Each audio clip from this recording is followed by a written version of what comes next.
নতুন বছরকে স্বাগত জানাতে ফের লালবাঁধে হাজির বিষ্ণুপুরের সদানন্দ দত্ত। বিষ্ণুপুরের লালবাঁধের কনকনে ঠান্ডা জলে 1, 2, 3 এভাবে 2025টি ডুব দিয়ে নতুন বছরকে স্বাগত জানালেন তিনি। আর বিশেষ এই মুহূর্তের সাক্ষী থাকতে তখন লালবাঁধের পারে অসংখ্য মানুষের ভিড়।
हाँ ये देखिए और पीनी है जी।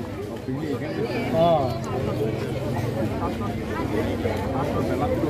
বেলা আর সকাল হয়ে যায় বেলা করে এবার খবর মোবাইলে দিল 11টা। হ্যাঁ ঠান্ডাটা ছিল শরীর রক্ত দিয়েছে তো কমছে আর বাড়ছে না অবাক কিন্তু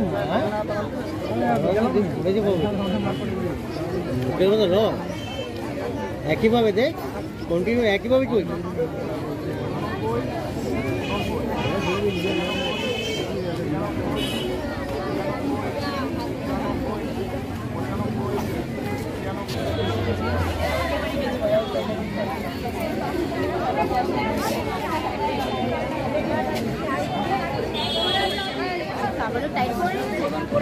সদানন্দের এই অভিনব বর্ষবরণ ঘিরে মানুষের মধ্যে উৎসাহ উদ্দীপনা ছিল তুঙ্গে। আজকে নিউ ইয়ার তো সবাই ঘুরতে বেরিয়েছে, আমি একইভাবে ঘুরতে বেরিয়েছিলাম। তো এখানে বিষ্ণুপুরের লালবাঁধে প্রতি বছর এটা হয়ে থাকে। 2025 সাল এটা, তো 2025 সালে 2025টা ডুব দিচ্ছে। তো আগের বছরও সেমভাবে হয়েছিল, 2024 সালে 2024টা ডুব দিয়েছিল। তো সেটা দেখতে এসেছে এবং অনেক মানুষ ভিড় করেছে। খুব ভালো লাগছে দেখে যে একজন এরকম উদ্যোগ নিয়েছে। ভালো লাগছে, অদ্ভুত লাগছে এবং মজা হচ্ছে দেখে। হ্যাঁ, অভিনব একটা কাজ যেটা সবাই করে না, অন্য জায়গায় আমি দেখিও নি, এটা ফার্স্ট টাইম আমি এখানে দেখতে এসেছি। দেখলাম যে একজন এলো, সদানন্দ দত্ত বোধহয় তার নাম। তো সে 2025 সাল, এটা আজকে নিউ ইয়ার বলে, তো সে 2025টা ডুব দেবে গুনে গুনে, তো সেটা কাউন্টও করছে সবাই যারা দাঁড়িয়ে আছে। ভালো লাগছে। তার এই অভিনব বর্ষবরণের ভাবনা বিষয়ে বলতে গিয়ে সদানন্দ দত্ত বলেন, 2025কে 2025টি ডুব দিয়ে এটা বরণ করলাম। আর এটা 16 সাল থেকে আমি দিয়ে আসছি ডুবটা। 2025 10 বছর হচ্ছে এটা নিয়ে। এটা আমি চাইছি যে এটা মানুষের কাছে পৌঁছে যাক, এটা গিনিস বুক রেকর্ড যেন হয়। প্রশাসন এইভাবে যেন দেখে যে 2025টি ডুব ওইতে লালবাঁধে দিলাম আমি সারদা মায়ের ঘাটে। মানুষ অনেক কিছু অনেকভাবে করছে, আমিও এটা ডুবের মাধ্যমে এটা রেকর্ড করতে চাই। ব্যুরো রিপোর্ট, দক্ষিণ বাঁকুড়া দর্পণ, বিষ্ণুপুর।